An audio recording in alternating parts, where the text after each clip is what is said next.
40 برس کی عمر کے بعد حضور نے کوئی کاروبار دنیاوی نہیں کیا، یہ معلوم ہے آپ کو؟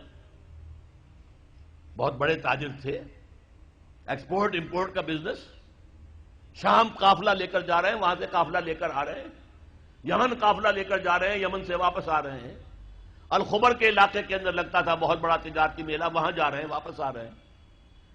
لیکن جب حکم آ گیا یا ایھا المدثر قم فانذر وربک فکبر، اے لحاف میں لپٹ کر لیٹنے والے صلی اللہ علیہ وسلم، اب کھڑے ہو جاؤ، کمر کس لو، لوگوں کو خبردار کرو کہ مرنے کے بعد دوبارہ تمہیں زندہ کیا جائے گا، پھر تم سے حساب لیا جائے گا۔ فیما کنتم، کن حالات میں زندگی گزار رہے تھے جناب آپ؟ کیا اسلام کا غلبہ تھا؟ نہیں ہے اللہ، اسلام غالب تو نہیں، تم کوشش کر رہے تھے غالب کرنے کی، سوائے شرمندگی کے اور کیا ہاتھ آئے گا؟ اللہ تعالیٰ کی حجت تو قائم ہو جائے گی۔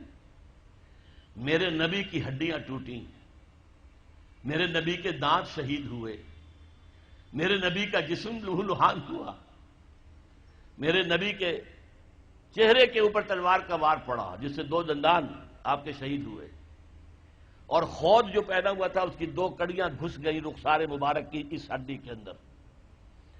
ان کو ایک صحابی نے دانتوں سے پکڑ کر کھینچ کر نکالنا چاہا، ان کے دانت نکل گئے، وہ ہڈی وہ نہیں نکلی، وہ کڑیاں لوہے کی۔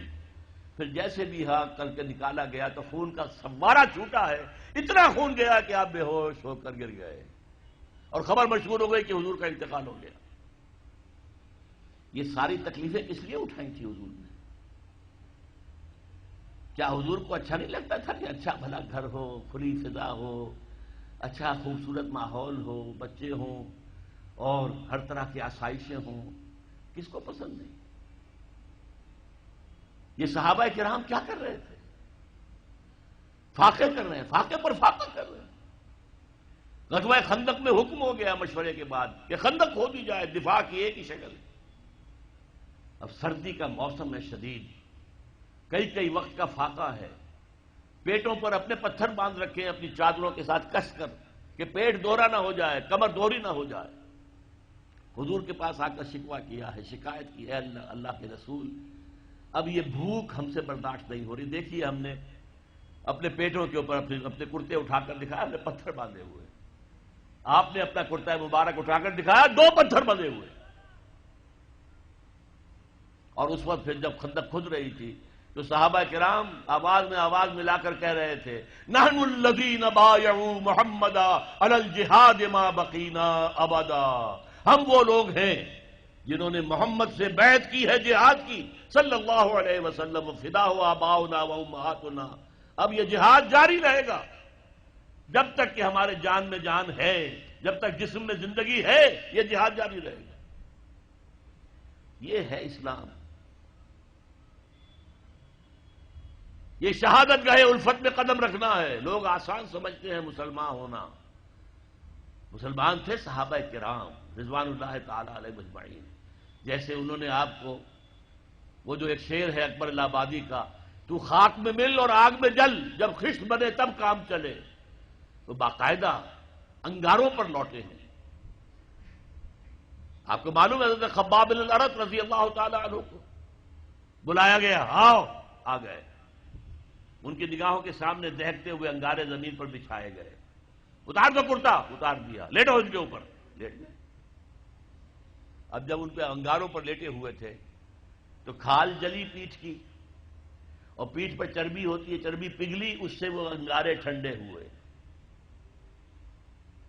وہ ہاتھ نہیں اٹھایا انہوں نے، کیونکہ حضور کا حکم تھا نو ریٹیلیشن، کوئی جوابی کارروائی مت کرو، جو ستم آتا ہے جھیلو، جو ظلم ہوتا ہے برداشت کرو، جو تکلیف آتی ہے جھیلو اور برداشت کرو۔ لہذا اگر ایک آدمی سمجھے کہ مجھے تو یہ زندہ کباب بنا دیں گے تو اجازت ہو تو 2-4 کو مار کر مرے گا، ایسے نہیں مرے گا۔ بلی بھی آپ پر جھپٹ پڑے گی، کیا اس کی جان ہے، 1 کلو کی ہوگی، 1.5 کی ہوگی، لیکن اگر آپ کارنر کر دیں اسے نظر آئے کہ اب میرے پاس کوئی راستہ نہیں ہے، کوئی اسکیپ نہیں ہے، وہ آپ پر حملہ آور ہوگی اور آنکھ پر آئے گی، سیدھی آنکھ نکالنے کی کوشش کرے گی پنجے سے۔ لیکن حضور کا حکم کیا تھا؟ کفو ایدیکم، اپنے ہاتھ بندھے رکھو، no retaliation whatsoever, even in self defence. یہ ساری جد و جہد، یہ ساری محنت محمد الرسول اللہ والذین معہ اشداء علی الکفار رحماء بینہم تراہم رکعا سجدا یبتغون فضلا من اللہ ورضوانا. اب ان کو پھر اللہ تعالیٰ نے جو اجر و ثواب دیا ہے اس کا ہمیں اندازہ ہو ہی نہیں سکتا. اب میں ایک بات اور آپ کو بتا دوں، اگر عبادت کا یہ تقاضا ہے کہ ہماری عبادت پوری ہونی چاہیے، اجتماعی زندگی ہماری اگر اسلام کے تحت نہیں آئی تو ہماری عبادت جو ہے وہ جزوی ہے، اور جزوی عبادت اللہ کو قبول نہیں. افتؤمنون ببعض الکتاب وتکفرون ببعض فما جزاء من یفعل ذلک منکم الا خزی فی الحیاۃ الدنیا ویوم القیامۃ یردون الی اشد العذاب وما اللہ بغافل عما تعملون. اچھا بات سمجھ میں آ گئی. جد و جہد کرنا فرض ہے، اس کے لیے جماعت فرض ہے، اس کے لیے تلاش کرو جماعت، نہ ملے تو خود کھڑے ہو جاؤ اور جماعت بناؤ. لیکن اس میں میں ایک درمیان میں ہنٹ دے دوں، جماعت کی اگر تلاش کرنی ہے، نئی جماعت بنانا آسان کام نہیں ہے. کوئی چلتا ہوا قافلہ مل جائے تو کیا کہنے ہیں، اس سے بڑی خوش قسمتی کیا ہوگی کہ کوئی جماعت بنی بنائی، جو قافلہ چل رہا ہے اس کے ساتھ چلنا کتنا آسان ہے. یکا و تنہا کسی صحرا میں سفر کرنا جو ہے کتنے خطرات ہیں. قافلہ ہے، قافلے کے ساتھ جڑ جاؤ. اگر قافلہ تلاش کرنا ہے تو کیا چیزیں دیکھنی چاہیے وہ بھی میں ذرا آپ کو آج بتا دوں. 5 چیزیں دیکھنی ہوں گی. نمبر 1، وہ جماعت سیکٹیرین نہ ہو، مسلکوں اور مذہبوں کی بنیاد پر نہ ہو، دین اسلام کی بنیاد پر ہو. یہ نہیں کہ یہ دیوبندیوں کی جماعت ہے، یہ بریلویوں کی جماعتیں ہیں. اب تو ایک تو ہے ہی نہیں، دیوبندیوں کی بھی بہت ہیں اور بریلویوں کی بھی بہت ہیں. یہ شیعوں کی ہے، یہ اہل حدیثوں کی ہے، یہ سیکٹیرین ہے. سیکٹیرین جماعت اپنے سیکٹ کی دعوت دے گی. ہمارا سیکٹ، ہمارا موقف، ہمارا مسلک، ہمارا مذہب سب سے اعلیٰ ہے. اہل حدیث کہے گا تم رفع دین نہیں کرتے، تمہاری نماز ہی نہیں ہوئی. تم نے آمین بالجہر زور سے کہہ دیا، تمہاری نماز ہی نہیں ہوئی.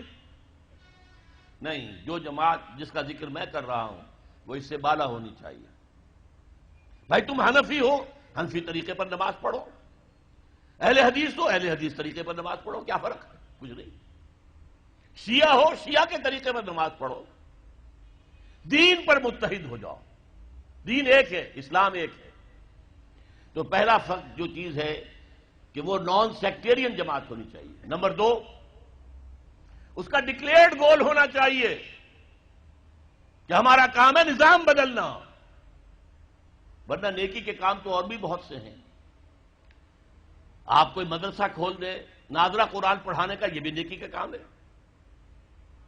آپ کہیں دعوت و تبلیغ شروع کر دیں، کوئی ٹریننگ حاصل کیجئے، عیسائیوں میں تبلیغ کیجئے، ہندوؤں میں تبلیغ کیجئے. آپ کے صوبے میں تو ہندو موجود ہیں، جہاں میں رہتا ہوں پنجاب میں، وہاں تو ہندو نہیں ہے. کیا ان کا ہم پر حق نہیں ہے کہ ہم تبلیغ کریں انہیں؟ لیکن یہ بھی ایک کام ہے. لیکن جو جماعت میں کہہ رہا ہوں وہ جماعت ہونی چاہیے دین کو قائم کرنے کے لیے جماعت، نظام کو بدلنے والی جماعت، انقلابی جماعت. اور نمبر 3، اس کا ڈسپلن ہونا چاہیے، فوجی ڈسپلن. Listen and obey. اس لیے بیعت حضور نے کیا لی تھی؟ حضرت عبادہ ابن ثابت فرماتے ہیں رضی اللہ تعالی عنہ، بایعنا رسول اللہ صلی اللہ علیہ وسلم علی السمع والطاعۃ فی العسر والیسر والمنشط والمکرہ وعلی اثرۃ علینا وعلی لا ننازل امر اہلہ وعلی ان نقول بالحق اینما کنا لا نخاف فی اللہ لومۃ لائم. 10 نکات ہیں جن پر بیعت لی. ہم نے بیعت کی تھی محمد رسول اللہ سے صلی اللہ علیہ وسلم. آپ کا ہر حکم سنیں گے اور اطاعت کریں گے، چاہے مشکل ہو چاہے آسانی ہو، چاہے طبیعتیں آمادہ ہوں چاہے اپنی طبیعتوں پر جبر کرنا پڑے، چاہے آپ دوسروں کو ہم پر ترجیح دے دیں. ہم یہ نہیں کہیں گے ہم آپ کے پرانے خادم، آپ نے ایک نیو کمر کو ہمارے اوپر امیر کیسے بنا دیا. نہیں، it will be your prerogative. آپ کا اختیار ہوگا جسے بنائیں. اور جنہیں آپ امیر بنائیں گے ان سے بھی ہم جھگڑیں گے نہیں، ان کی بھی اطاعت کریں گے. البتہ ہم حق بات کہیں گے جہاں بھی ہوں گے، جو ہماری رائے ہوگی وہ پیش کر دیں گے. اور کسی کی ملامت کے خوف سے کہ کیا کہیں گے، یہ کیا احمقانہ بات کہہ دی انہوں نے، اگر کوئی کہہ بھی دے میری بات کو احمقانہ، تبھی میں نے اپنی بات کہنی ہے۔ ان باتوں کی بیعت لی تھی محمد الرسول اللہ صلی اللہ علیہ وسلم۔ یہ ڈسپلن چاہیے بیعت کی بنیاد پر۔ باقی یہ جماعتیں جو بنتی ہیں، یہ ممبرشپ ہے، اور یہ انتخاب 2 سال کے بعد ہوگا، 4 سال کے بعد ہوگا، ووٹوں سے امیر بنے گا، امیر کی پھر شورا ہوگی، شورا کو حق حاصل ہوگا کہ نہیں کہ اس کی بات مانی جائے اور امیر جو ہے پابند ہو جائے شورا کا، یا امیر جو ہے اس کو ویٹو کا حق حاصل ہوگا۔ یہ ساری چیزیں کہاں تھیں؟ نہ دور نبوی میں، نہ دور صحابہ میں، نہ 1400 برس کی تاریخ میں۔ یہ تو آئی ہیں یورپ سے، یہ جماعت سازی کا نظام یورپ سے آیا۔ اسلام کا نظام تو بیعت کا تھا۔ تو پہلی بات میں نے کیا کہا، وہ جو فرقے ہیں، فرقے واریت سے بلند تر۔ نمبر 2، اس کا ڈکلیئرڈ گول یہ ہو کہ ہمیں نظام بدلنا ہے۔ نمبر 3، ان کا ڈسپلن ہو فوج والا، there is not to reason why, there is but to do and die۔ Number 4، ان سے پوچھا جائے آپ یہاں خلافت کا نظام کیسے قائم کریں گے، طریقہ کار کیا ہے؟ وعظ و نصیحت سے کریں گے تو ہو جائے گا کام یا نہیں؟ یا الیکشن میں حصہ لے کے کریں گے تو کوئی امکان ہے کامیابی کا؟ اور جو طریقہ ہے جو محمد نے اختیار کیا صلی اللہ علیہ وسلم، وہ بتاؤ ہمیں، اور تم بتاؤ کہ تمہارا طریقہ کار کیسے سیرت کے ساتھ مطابقت رکھتا ہے۔ یہ چوتھی ڈیمانڈ ہونی چاہیے۔ اور 5ویں نمبر پر جو میں نے پہلے کہا کہ جو قیادت ہے اس کے قریب جا کر سونگ ہو۔ پیچھے چلنے والوں کی بات میں نہیں کر رہا، پیچھے چلنے والے ہر طرح کے آدمی ہو سکتے ہیں، یہاں تک کہ حضور کے پیچھے چلنے والوں میں منافقین بھی موجود تھے۔ ہاں، ہر جماعت کی ایک قیادت ہوتی ہے، قیادت کے قریب جاؤ اور سونگھو کہ خلوص کی خوشبو آتی ہے یا نہیں آتی۔ یہ 5 باتیں تلاش کرو، اگر جماعت مل جائے ان 5 باتوں کے اوپر پوری اترنے والی، اس میں شامل ہونا فرض ہے، فرض ہے، فرض ہے۔ یہ ہے وہ دعوت جو میں آج آپ کے سامنے لے کر آیا، اور مجھے امید ہے یہاں 2 ہی طرح کے لوگ ہیں، یہ ہندوستان سے لوگ آئے۔ انہوں نے کس لیے ووٹ دیے تھے مسلم لیگ کو؟ پاگل تھے؟ یو پی کا آدمی یہاں آیا، یا یو پی کے آدمی نے 1940 میں ووٹ دیا مسلم لیگ کو، کیا یو پی پاکستان میں آ سکتا تھا؟ تو پاگل تھے کہ نہیں؟ پاگل ہو گئے تھے، لیکن ہوئے کس بات پر تھے کہ کہا جا رہا ہے اسلام کے لیے پاکستان بنانا۔ اچھا، ہم پر جو بیتے گی بیت جائے گی، جیل لیں گے، جاؤ بناؤ پاکستان میں، لاؤ قائم کرو اسلام وہاں پر۔ اسی لیے آئے تھے نا، گھر بار چھوڑ کر آئے، اپنے باپ دادا کے مکان، باپ دادا کے جو شہر ہیں، جہاں باپ دادا دفن ہیں، کس کو محبت نہیں ہوتی؟ اور یہاں کے لوگوں نے جس طرح اوپن آرمز کے ساتھ، کھلے بازوؤں کے ساتھ انہیں خوش آمدید کہا، سینے سے لگایا۔ بعد میں نہ معلوم کس کس کی سازشیں ہیں، کیسے کیسے کام ہوئے ہیں، کون کون سی ایجنسیز بیچ میں پڑی ہیں، کہ بعد میں نفرت بھی پیدا ہوئی، لڑائیاں بھی ہوئی، دنگا فساد بھی ہوا، قتل و خون بھی ہوا۔ لیکن جب پاکستان بنا تھا اس وقت کی فضا یاد کیجئے۔ تو میں آج یہ امید لے کر آیا ہوں کہ تحریک خلافت کا بھی ایک بڑا مرکز جو ہے وہ حیدرآباد سندھ بنے۔